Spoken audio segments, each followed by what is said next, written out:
Gavin Newsom humiliates himself as he goes on CNN and begs Trump to save his failed state and his political career. He also accidentally confirms what we've all been fearing, that his true plans are to rebuild California into some Orwellian nightmare. As always, like the video and subscribe to the channel, but I want to start with Gavin begging that Trump doesn't hold him or any other failed politician in California accountable, and that conditions aren't put on the aid from the federal government so California can keep on just trucking along. President Trump and House Speaker Mike Johnson suggested that conditions should be attached to any wildfire aid for California, with Johnson claiming state and local leaders were derelict in their duties.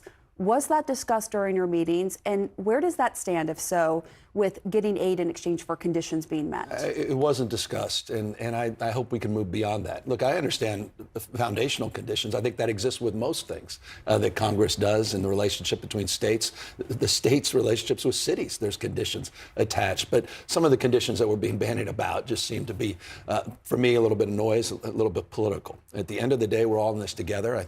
The president was at a prayer breakfast this morning. I remember Father Cause telling me, we're many parts, but one body. When one part suffers, we all suffer. This notion that we're all in this together. We're in there to take care of the folks in Louisiana, in the Speaker's District. We're here for the folks in North Carolina, Californians, that is, Georgia. People have been impacted by disasters and emergency, and the American spirit is to lend a hand and provide that support, and I expect that will happen for California. Yes, the federal government obviously has an obligation to help rebuild Los Angeles. I mean, it's an American city. But it's not unreasonable to require that the same incompetence that allowed it to happen in the first place is fixed. California politicians are the most corrupt, and Gavin Newsom is basically saying, how dare you tell us to focus on things that actually matter and not line our own pockets? Why else do you think we became politicians?